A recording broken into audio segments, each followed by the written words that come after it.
కేజ్రీవాల్ కు బెయిల్ 50 రోజుల తర్వాత జైలు నుంచి విడుదల. జూన్ 2న లొంగిపోవాలని సుప్రీంకోర్టు ఆదేశం. ఎన్నికల ప్రచారం కోసమే బెయిల్ ఇస్తున్నామని వెల్లడి. సీఎం ఆఫీసు సెక్రటేరియట్ కు వెళ్లకూడదని షరతు.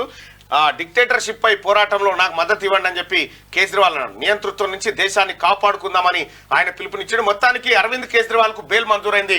50 రోజుల తర్వాత ఆయన జైలు నుంచి విడుదల కావడం జరిగింది. Liquor scam Kalvakuntla Kavitha అంటించినటువంటి liquor scam లో ఆయనను అరెస్ట్ చేయడం జరిగింది ఎన్ఫోర్స్మెంట్ డైరెక్టరేట్. అలాగే ఆయనని రౌస్ అవెన్యూ కోర్టులో ప్రవేశపెట్టి ఆ తర్వాత ఇదేం జైలు, తిహార్ జైల్లోకి ఆయనను పంపించడం జరిగింది. అయితే ఇప్పుడు ప్రస్తుతం లోక్సభ ఎన్నికలున్న కారణంగా లోక్సభ ఎన్నికల్లో ప్రచారం చేసుకోవడానికి కేజ్రీవాల్ కు సుప్రీంకోర్టు బెయిల్ మంజూరు చేసింది.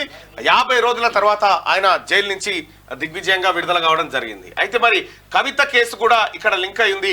లిక్కర్ స్కామ్ లో కవిత పాత్రపై ఈడీ ఛార్జ్ షీట్ వేసిందట. మరో 4 పేర్లు కూడా ప్రస్తావన చేసిందట. కవిత బెయిల్ పిటిషన్ విచారణ వాయిదా, ఈడీకి నోటీసులు జారీ చేసిన ఢిల్లీ హైకోర్టు అంటూ కవిత బెయిల్ పిటిషన్ ఇది కింది కోర్టు కొట్టేయడంతో హైకోర్టుకి వెళ్ళింది. హైకోర్టుకి వెళ్తే హైకోర్టు ఏం చేసిందంటే ఈడీకి అంటే ఎక్స్ పార్టీకి నోటీసులు సర్వ్ చేసింది.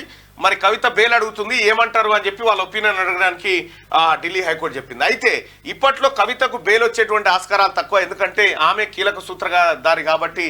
ప్లస్ ఆమె కూడా గతంలో ఒక రెండు ఆప్షన్లు పెట్టింది. ఒకటి, నా కొడుకు ఎగ్జామ్స్ ఉన్నాయి కాబట్టి బెయిల్ ఇవ్వండి అన్నది. అప్పుడు నీ కొడుకు నీ దగ్గర ఉన్నప్పుడు కూడా నువ్వు చదివించింది లేదు, ఏం లేదు, నీకు బెయిల్ లేదని చెప్పింది. రెండోసారి నేను ఎన్నికల ప్రచారంలో పాల్గొనాలి అనేటువంటి సాకుతోని అప్పుడు వేసింది పిటిషన్. అప్పుడు కూడా తిరస్కరణకు గురైంది. మరి ఢిల్లీ హైకోర్టులో ఏ అంశం పైన వేసిరో చూడాల్సినటువంటి అవసరం ఉంది. మొత్తానికి కవిత బెయిల్ పిటిషన్ విచారణ వాయిదా పడ్డది. కేజ్రీవాల్ బయటకు వచ్చిండు. ఎలక్షన్ తర్వాత వచ్చేస్తుంది బయటకు. ఎలక్షన్ తర్వాత వాళ్ళు బయటకు పంపిస్తారు. ఎలక్షన్ దాకానే మరి అంతే.